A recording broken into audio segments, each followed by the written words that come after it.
Susan George define al neoliberalismo como la alienación y la capitulación de décadas de trabajo de millones de personas a una limitada minoría de grandes inversores. Este es el mayor saqueo jamás perpetrado, ya sea a la nuestra o a cualquier otra generación.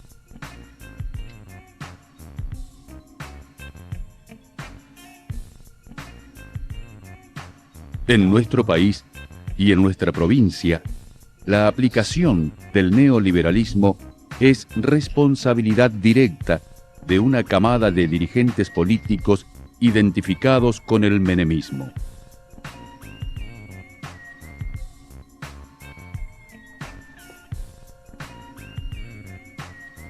El Consenso de Washington fue un acuerdo elaborado en 1989 en la capital de los Estados Unidos por el Fondo Monetario Internacional, el Banco Mundial, el Congreso y la Reserva Federal del país del norte, conjuntamente con sus más encumbrados funcionarios y economistas. El Consenso de Washington recomendó las reglas de orientación para los países en desarrollo y los organismos de crédito internacional en relación con sus políticas de Estado.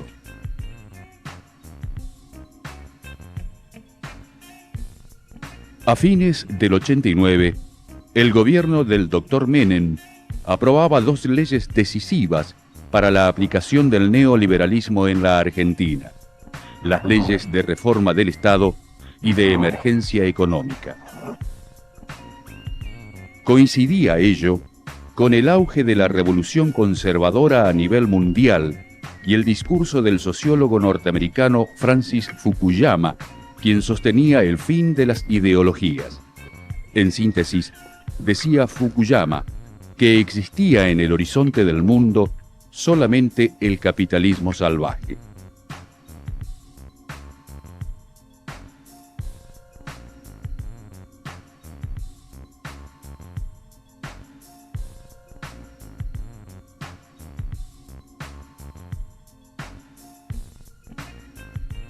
También en Entre Ríos, de la mano del gobernador Busti, esta revolución conservadora se expresaba con la Ley 8.291, sancionada el 27 de noviembre de 1989 y que adhería al régimen nacional de reforma del Estado y emergencia económica. En esencia, esta ley de Busti determinó la decisión política de privatizar organismos y empresas públicas. El anexo 1 incluía privatización total o parcial de líneas aéreas de Entre Ríos, privatización del frigorífico regional Santa Elena, Dirección Provincial de Vialidad, concesiones parciales o totales de reparación y mantenimiento de los caminos. A comienzos de 1993, el entusiasmo privatizador del menemismo hasta sorprendió a su aliado político Álvaro Alzogaray y contagió a los principales líderes justicialistas de Entre Ríos.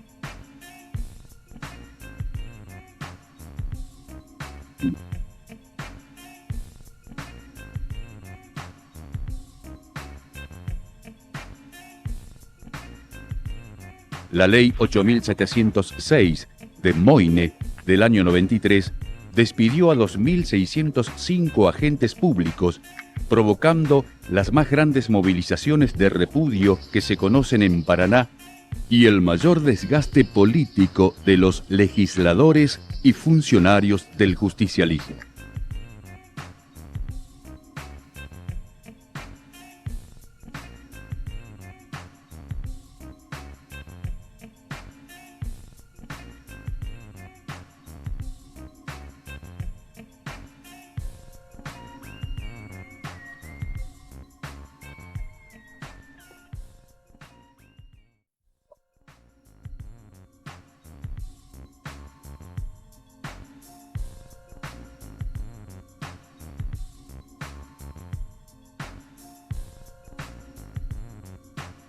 Luego del triunfo electoral del Dr. Busti, se desata en el justicialismo una lucha interna de trascendencia pública que fue la de imponer al débil gobierno de Moyne un nuevo plan de ajuste y privatizaciones para la provincia que se resumían en la Ley 8.918 de Emergencia Económica, sancionada en agosto de 1995.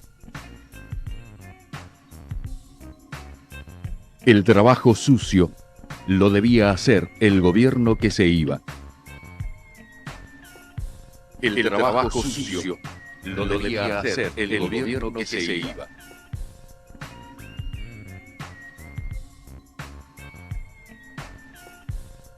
Artículo 7 bis.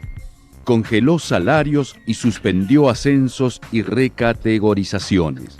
Artículo 8. Congeló adicionales por antigüedad. Artículo 32. Incrementó en 3 puntos el aporte a los activos a la caja de jubilaciones. Artículo 33. Aporte solidario. Le llamaban a la rebaja en las jubilaciones y pensiones. Artículo 36. Rebaja en los montos de coparticipación municipal. Artículo 42. Emisión de bonos de la deuda pública. Los acreedores de la provincia deberían optar por el cobro en efectivo a los 4 años o por bonos de la deuda pública. Moyne, impulsado por Busti, apostaba a las privatizaciones. El artículo 60 de la Ley de Emergencia decía: profundízase la reforma del Estado iniciada por la Ley 8.291 y prorrógase su vigencia por 2 años, pudiendo el Poder Ejecutivo extender la prórroga a 2 años más. El artículo 61, por su parte, facultaba al Poder Ejecutivo para proceder a la privatización total o parcial, a la concesión total o parcial de servicios o a la liquidación de empresas, sociedades, establecimientos y haciendas productivas cuya propiedad pertenezcan al Estado provincial.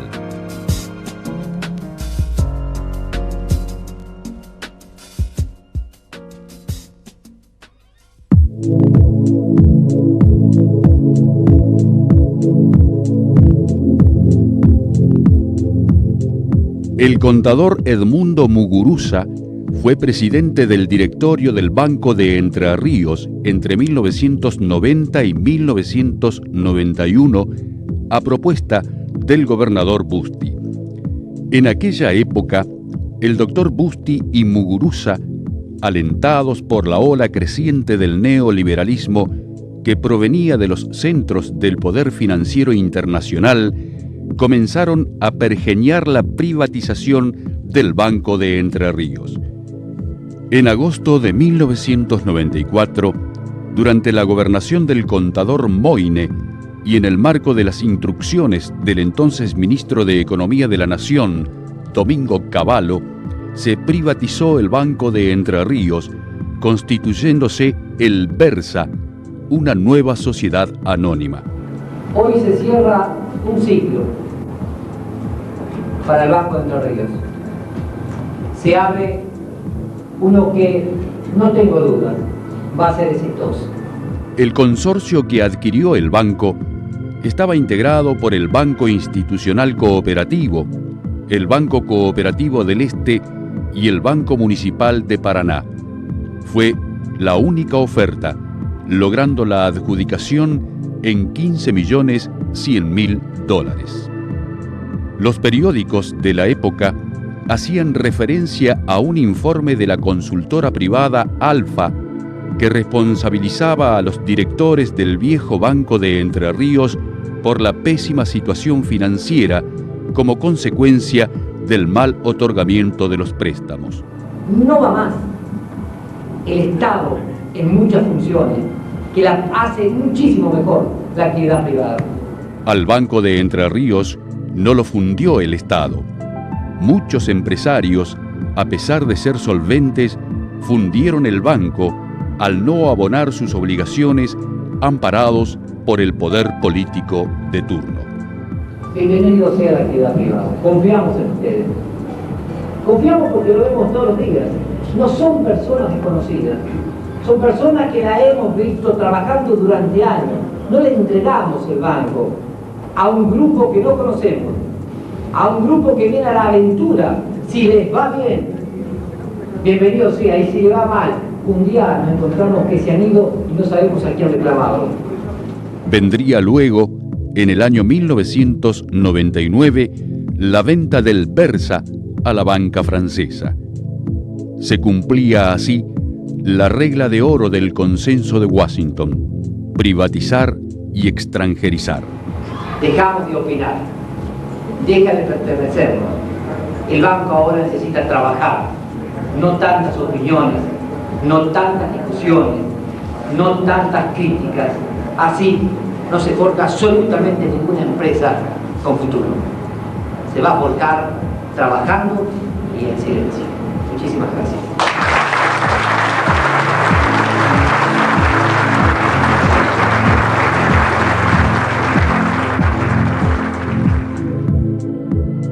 El actual senador Moix, en un debate con el exministro Casaretto, dijo que el gobierno de Busti reconoció pasivos ocultos que beneficiaron a empresas privadas, por los que el Estado provincial desembolsó 263.928.448 pesos. La provincia terminó pagando por la privatización del Banco de Entre Ríos el 1.650% más del valor en que se vendió. Los trabajadores que han sido despedidos del Banco de Entre Ríos Sociedad Anónima están realizando una movilización e intentarán ingresar a la sede bancaria, a la sede central de calle Montecaseros de 25 de mayo. Muchos de ellos estaban en vacaciones y han recibido sus telegramas.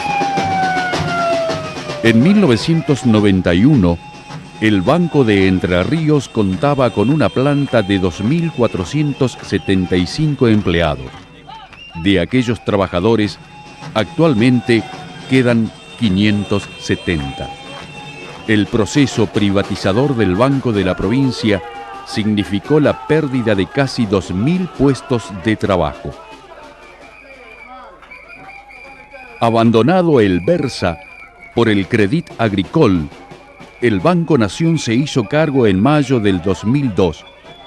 Actualmente, el Versa, por disposición del Banco Central de la República Argentina, se halla en proceso de reprivatización. Dejamos de opinar, deja de pertenecernos, deja de pertenecernos, deja de pertenecernos, deja de pertenecernos. Muchísimas gracias.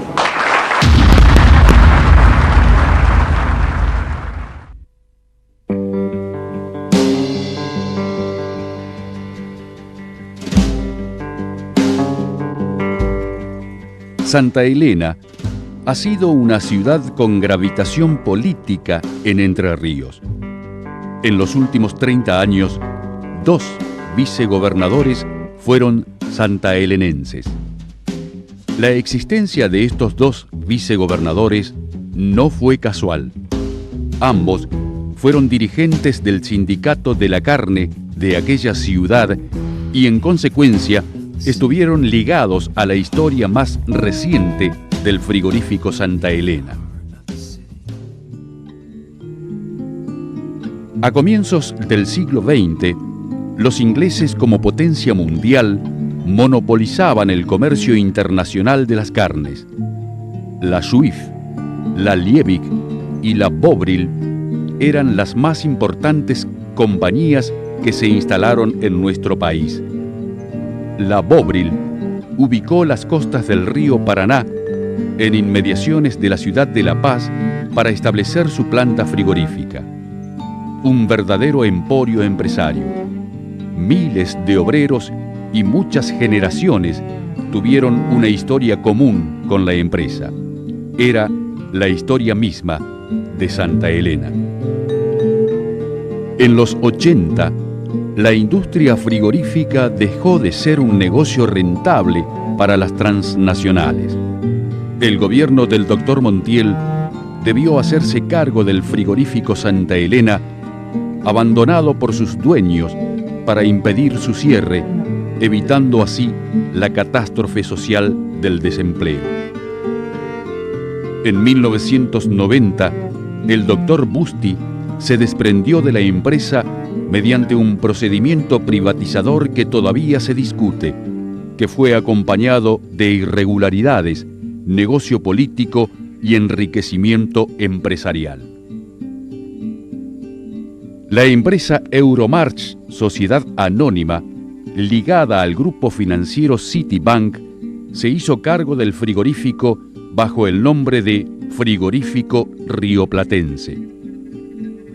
Ello ocurrió el 14 de marzo de 1991 y Santa Elena contó con la visita del presidente Menem, que eufórico dijo: «En esta ciudad van a faltar brazos». Rodolfo Constantini, principal referente de Euromarch, consiguió del gobierno nacional un subsidio de $9 millones para obtener la cuota Hilton, que había perdido el Estado provincial durante la gestión de Busti, y además le cedió gratuitamente la marca internacional Zafra. Reabierta la planta, Constantini puso como condición la rebaja del 40% de los sueldos al personal y el despido de 630 trabajadores. La indemnización no fue pagada por Constantini, sino por la provincia.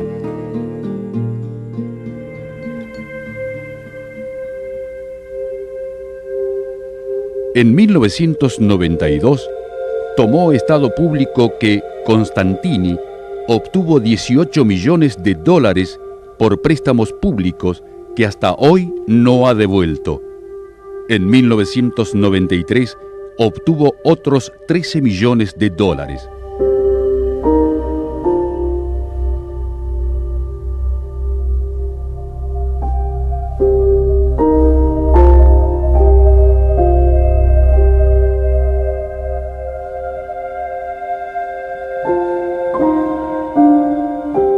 Todo el mundo percibía que Constantini no tenía ningún interés de mantener la planta. En 1995, Euromarch decidió deshacerse del frigorífico y de los 1.200 trabajadores.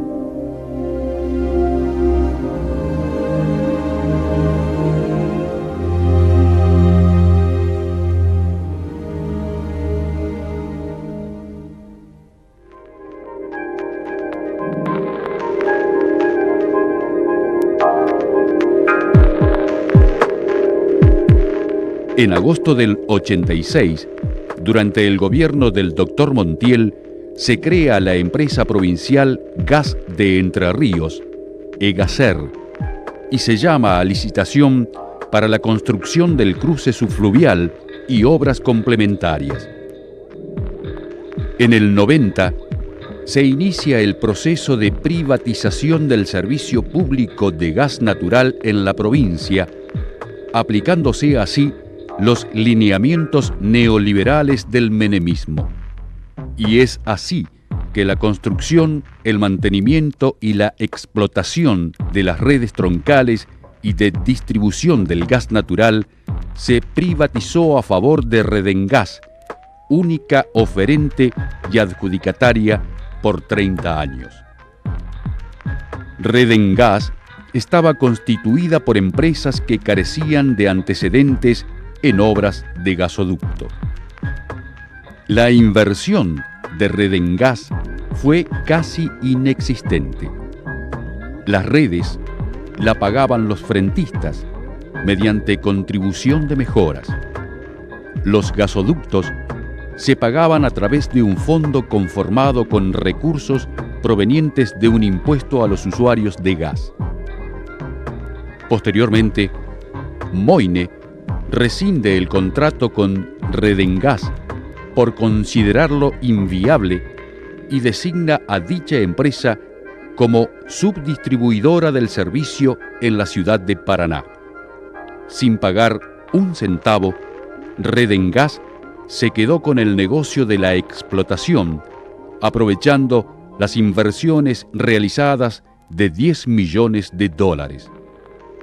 Entre Ríos aceptó que el gobierno del Dr. Menem la introdujera en la denominada Novena Región, junto a otras provincias, realizando una licitación nacional e internacional que fue adjudicada a Gasnea, sociedad anónima, constituida mayoritariamente por los capitales franceses de la multinacional Gas de France. La política privatizadora del gas, llevada a cabo por Busti y Moine, provocó una fuerte demora en el desarrollo gasífero provincial y un fabuloso negocio a favor de las empresas privadas en perjuicio de los entrerrianos, que invirtieron $150 millones provenientes de la venta de la rentable empresa de energía de Entre Ríos.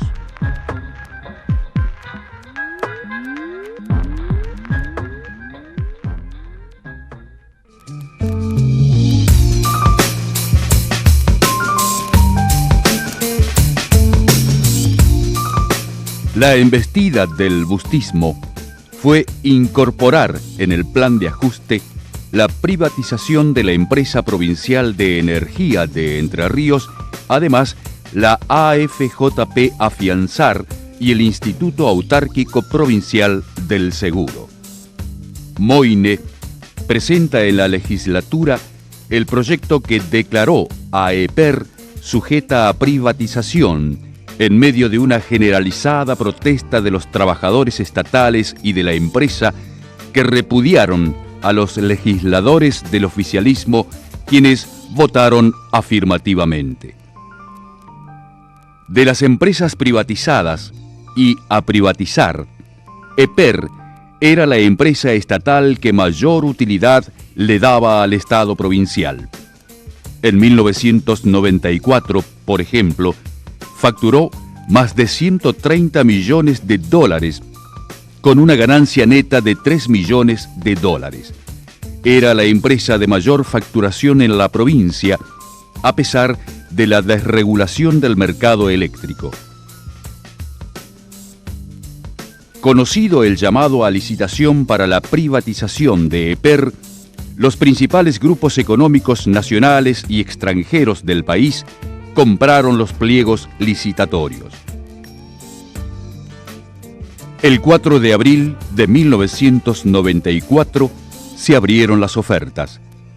Así surgió el nuevo dueño de EPER, el consorcio que presidía el grupo Astra y el operador norteamericano CMS Electric and Gas, con sede en Michigan, ofreció $164 millones. La empresa de energía contaba con 886 empleados.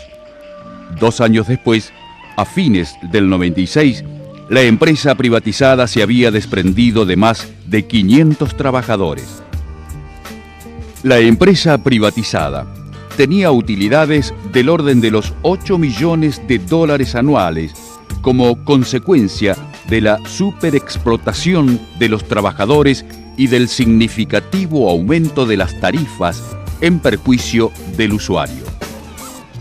Yo creo que fue un gran acierto de nuestro gobierno provincial concesionar el servicio eléctrico en la provincia de Entre Ríos, en un proceso absolutamente transparente de licitación pública, como recién lo decía el directivo de DERSA, en la cual se adjudicó el servicio eléctrico por 40 años en la provincia de Entre Ríos. Un gran negocio para los empresarios del norte. Privatización de una empresa pública rentable. Utilidades remitidas sin control al exterior. Perjuicio para los entrerrianos. perjuicio para los usuarios por aumentos en las tarifas, despidos y pérdida de 500 puestos de trabajo, pérdida de ingresos millonarios para el Estado provincial, pasivo financiero de 80 millones de dólares que pagaremos los entrerrianos.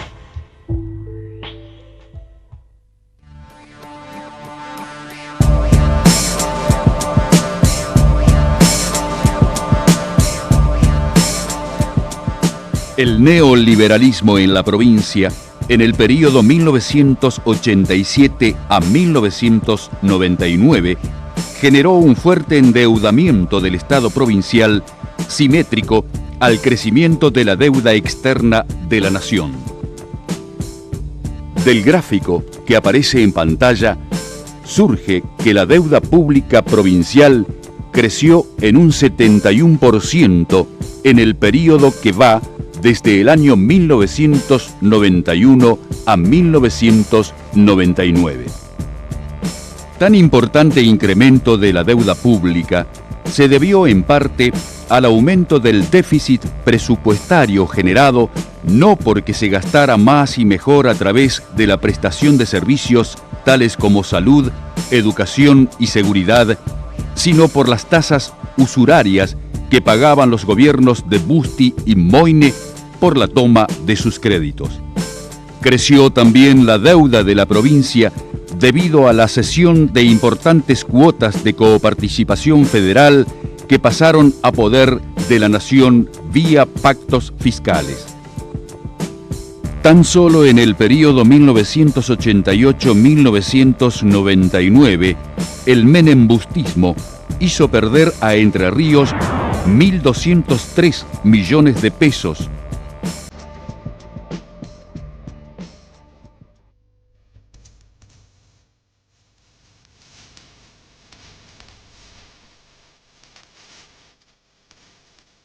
En los primeros años de la década del 90, se incrementó aún más el endeudamiento por la transferencia de la nación a la provincia de los servicios de educación y salud con su correspondiente incidencia previsional.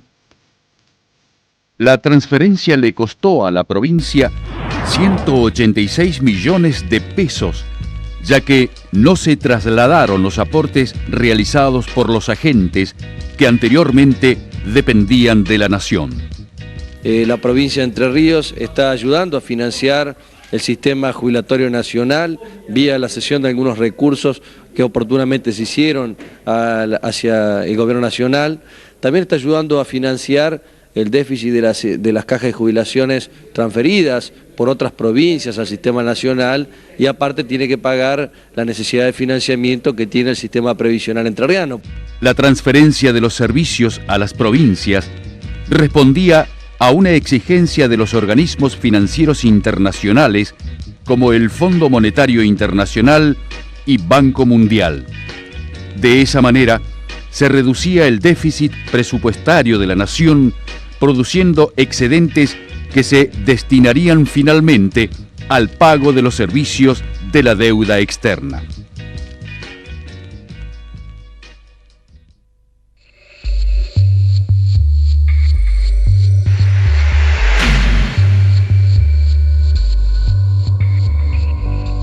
La utilización del Estado para fines políticos partidistas mediante prácticas como la del clientelismo político, además de haber sido una constante, significó también el incremento progresivo y desmesurado de la planta de empleados. El doctor Busti se hace cargo del gobierno en 1987 con 32.537 empleados y finaliza su segunda gestión en 1999 con 45.104 agentes. Significó un crecimiento del 38.7%, es decir, 12.567 agentes estatales más.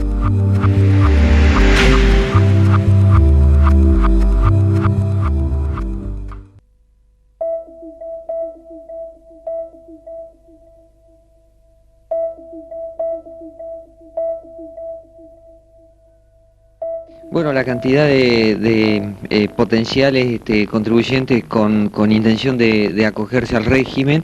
Hoy mismo acá en la ciudad de Paraná dimos 400 turnos. En el día de ayer fueron atendidos contribuyentes hasta las 10:30 de la noche.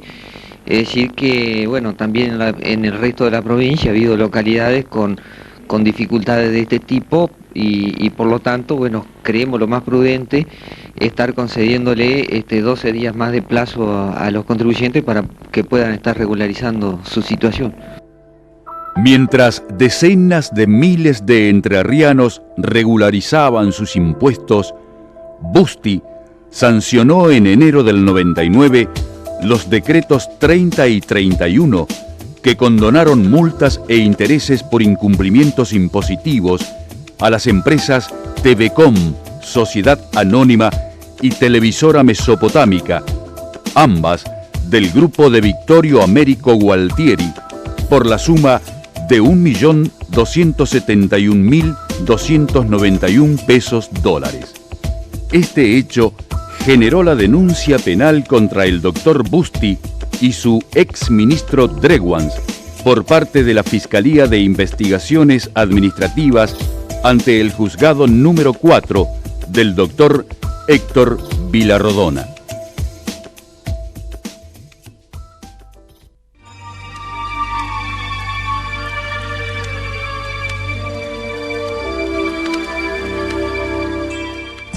Una práctica corriente fue la utilización de los gastos reservados. ¿Qué son los gastos reservados? Son partidas de dinero asignadas en el presupuesto anual de la provincia destinados a los más encumbrados funcionarios del Poder Ejecutivo, sin obligación de rendición de cuenta alguna. Durante el gobierno del Dr. Busti, estos gastos crecieron año tras año y siempre se intentó ocultarlos.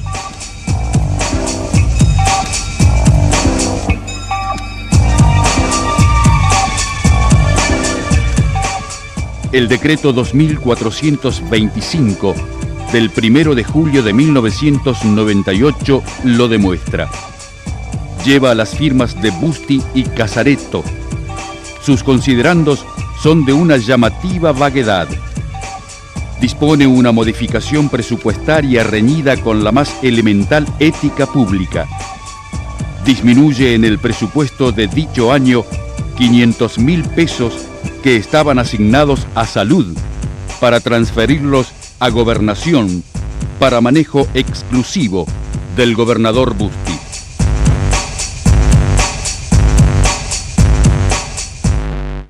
Mientras se aplicaba una ley de emergencia que disminuía los salarios de los empleados estatales y las jubilaciones, se aumentaban los gastos reservados del gobierno.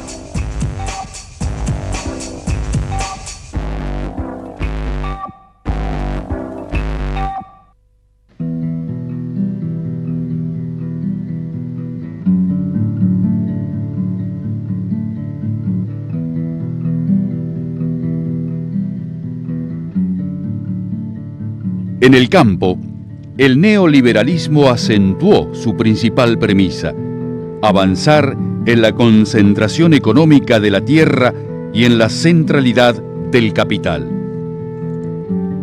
El menemismo desmanteló todos sus programas de desarrollo rural y no se tomaron medidas para impedir la desaparición de miles de pequeños y medianos productores. En la Argentina, según datos del INDEC 2002, en los últimos 15 años desaparecieron 103.405 productores, o sea, un cuarto del total. Durante la administración de Busti, la ley económica de la concentración en el campo se produjo en nuestra provincia con el siguiente resultado: desaparecieron 6.835 productores, lo que significó una concentración de la tierra del 25,2%. A la concentración creciente se adiciona el fenómeno de la extranjerización de la tierra. Cada vez más, compañías foráneas invierten en Entre Ríos. También grandes inversores de otras partes del país y de países limítrofes. La mayoría de los dueños de los campos tienen domicilio en Buenos Aires y sus tierras están registradas a nombre de sociedades anónimas. Muchos de los compradores de tierras en Entre Ríos están sospechados de que sus inversiones provienen del lavado de dinero, del narcotráfico y de la corrupción.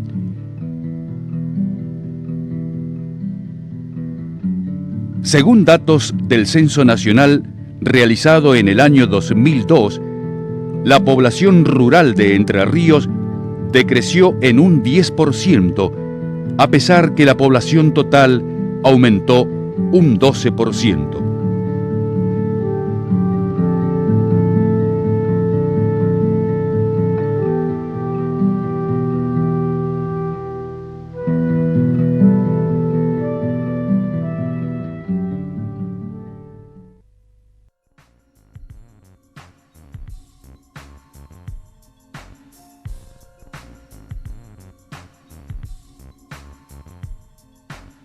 La corrupción camina y se desarrolla cuando tiene asegurada la impunidad.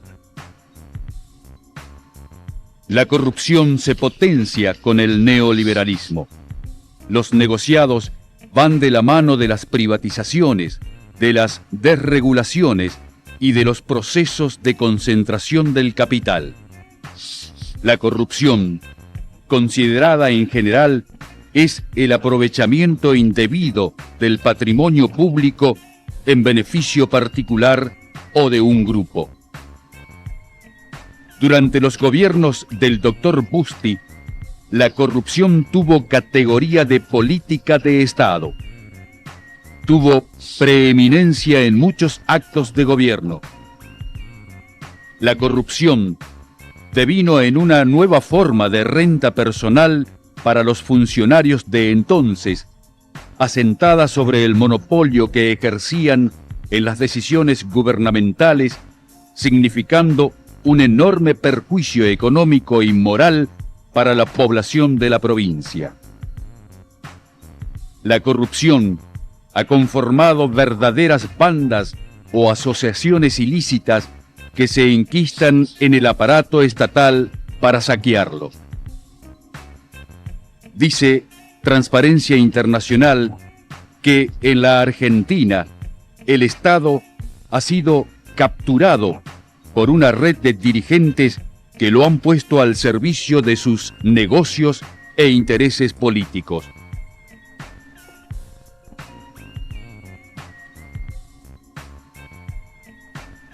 Uno de los hechos más sobresalientes por actos de corrupción ha sido el manejo de los aportes del Tesoro Nacional, ATN, por la discrecionalidad con que el Estado Nacional menemista otorgaba los fondos públicos a gobiernos provinciales como los del Dr. Bustti. Los ATN eran solicitados por los gobiernos provinciales y destinados a atender emergencias y desequilibrios financieros de las provincias. Entre 1990-99, Entre Ríos recibió ATN por 97.988.261 pesos.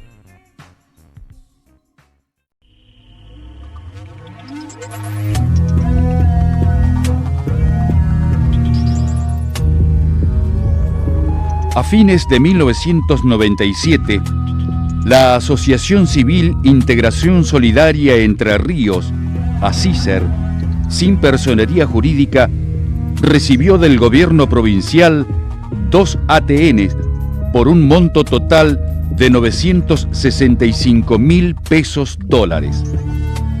El primero fue de 465.000 pesos y el segundo de 500.000 pesos. ¿Cómo hicieron para cobrar cheque de $500.000 sin tener la personería jurídica? Es que la personería jurídica está en trámite. El Tribunal de Cuentas de la provincia consideró no válida la documentación presentada para justificar el destino de los fondos recibidos por parte de la ex concejal justicialista Liliana Morard de Castoldi.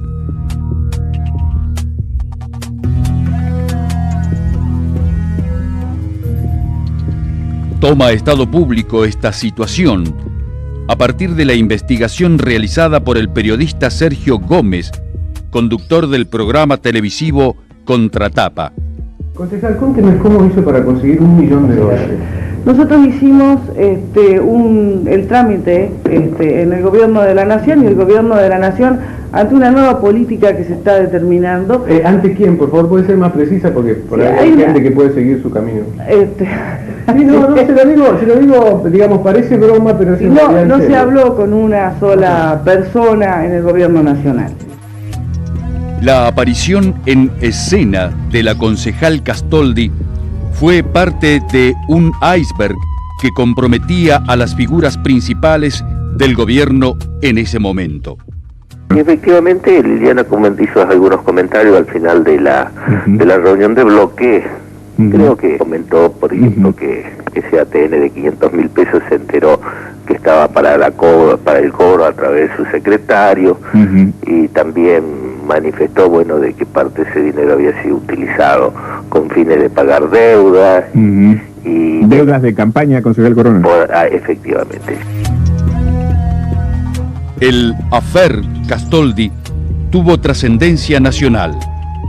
Busti intentó mostrar ante el rechazo de la opinión pública que su gobierno no tenía responsabilidad alguna respecto de la finalidad del ATN.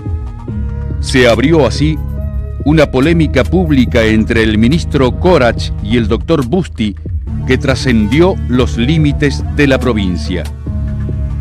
El doctor Busti dio a entender que el Ministerio del Interior de la Nación era quien otorgaba los ATN y que el rol del gobierno provincial se limitaba a un mero trámite administrativo.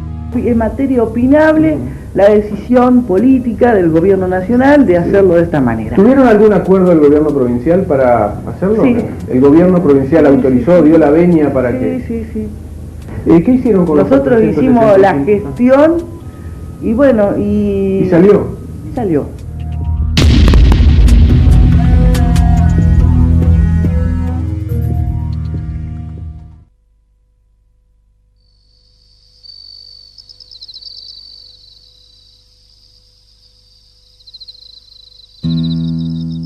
El puerto Ibicuí fue inaugurado en 1905 y hasta 1978, época de la habilitación del complejo vial Zárate-Brazo Largo, ocupaba unas 600 personas.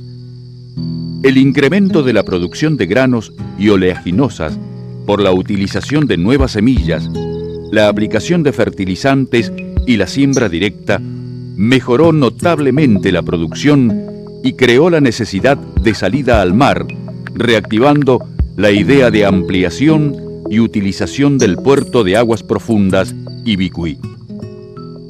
Busti solicitó al gobierno nacional un aporte de 18 millones de pesos dólares para dicho fin. Parte de esos 18 millones fueron llegando a la provincia como ATN, y aquí comienza una intrincada historia.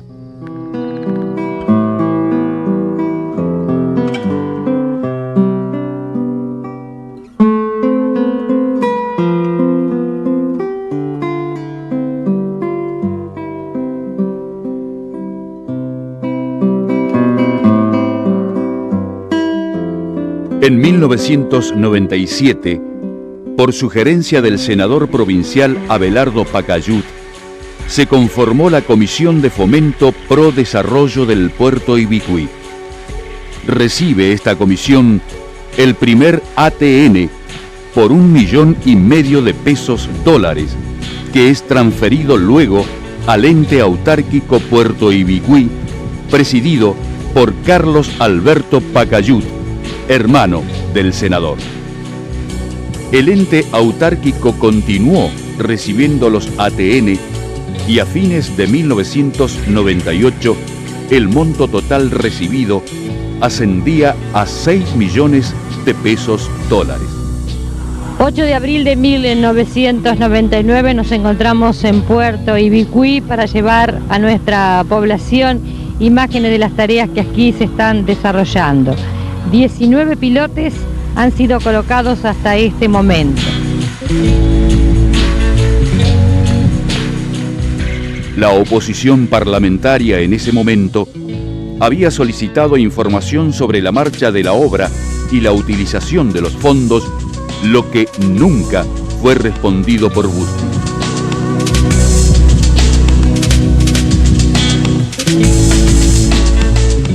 Transcurrido el tiempo, las sospechas sobre el destino de los ATN se fueron acentuando, lo que llevó en el año 2001 a la Fiscalía de Investigaciones Administrativas a realizar la denuncia penal en el juzgado del doctor Ricardo González. Denunciados penalmente, Jorge Pedro Busti, Marcelo Casaretto, Faustino Schiavoni, Abelardo Pacayut, Carlos Pacayut, Norberto Durrell, Carlos Morana y otros. Delitos imputados: fraude en perjuicio de la administración pública, peculado, administración fraudulenta, entre otros. Descripción de la causa: sustracción de aportes del Tesoro Nacional por la suma de $23.500.000.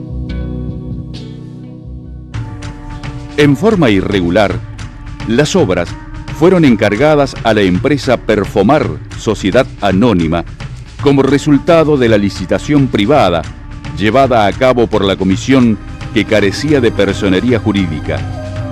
Esta comisión adjudicó la obra por la suma de $36.124.619 pesos dólares.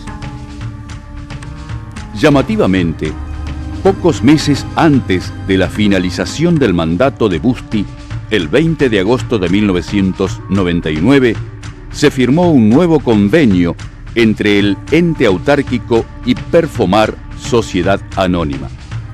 Sin llamado a licitación pública, se adjudicó la ampliación de la obra por $14.301.376 pesos dólares.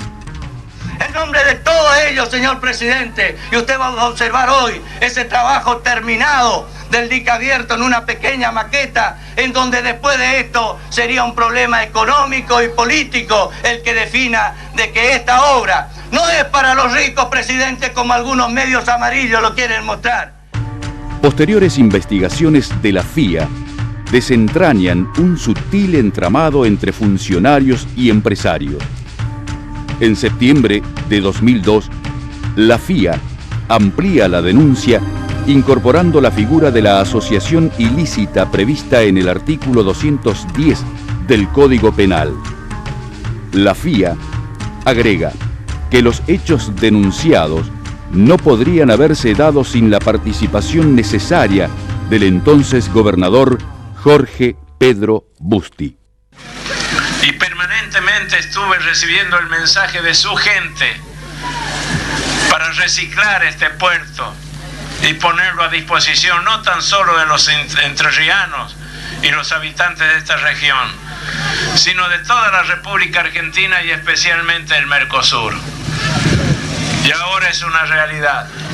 Los idiotas de turno preguntaban ¿qué hacíamos los hombres del gobierno con los aportes del Tesoro Nacional? Y hacemos esto.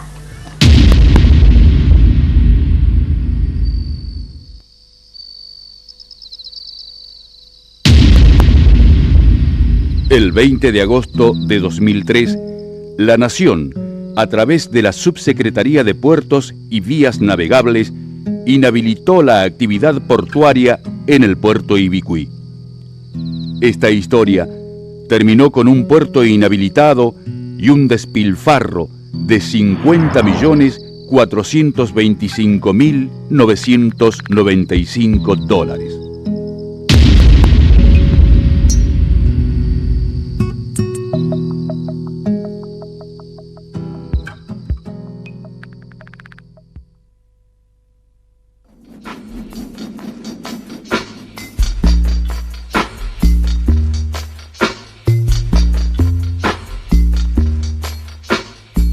El ex vicegobernador de Busti, Daniel Rossi, fue uno de los tantos dirigentes justicialistas sospechados de enriquecimiento ilícito. Fue, además, 2 veces intendente de Santa Elena, una de las ciudades más pobres del país. Actualmente es candidato para el mismo cargo en las listas del bustismo para las elecciones de 2003. En 1997, una vez más, el periodismo contribuyó a transparentar la gestión pública. Toma Estado Público que Rossi había depositado en el Banco Surivest de Montevideo $650.000 a nombre de familiares directos que desconocían la existencia de dichos depósitos y que no tenían ingresos que los justifiquen. Han querido, con fines inconfesables, tratar de destruirme, tratar de desprestigiarme, de hacer bajar a los brazos, de quedarme en mi casa solo. Han querido y han tocado quien conoce qué es lo que más cuidaba, que es la imagen pública que he tenido durante toda mi vida. Han querido buscar ser el golpe más bajo que le pueden ser a un ciudadano y a un hombre y a un padre de familia.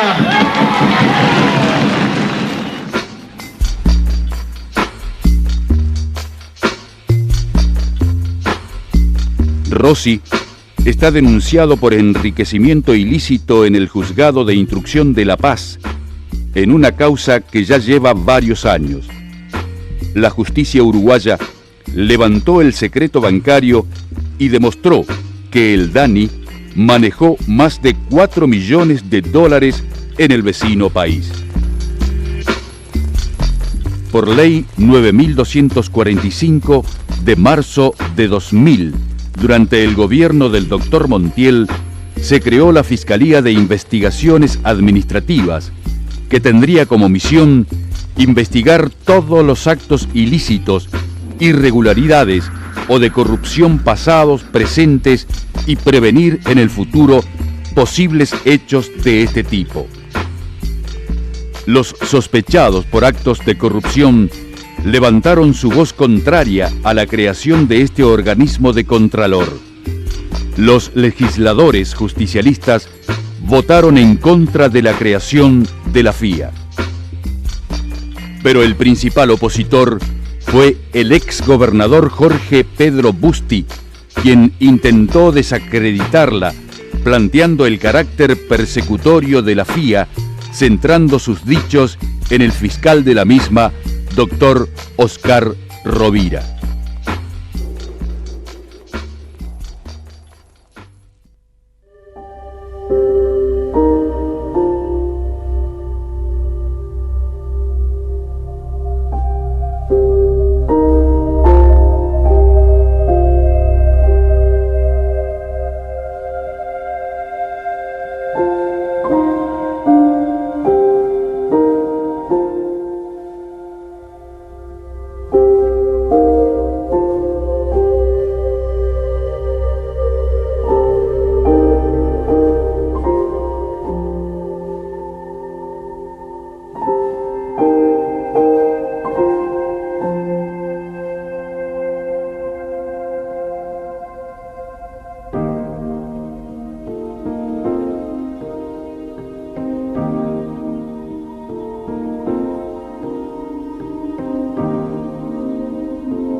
Los gobiernos, como los de Busti y Moyne, son el pasado.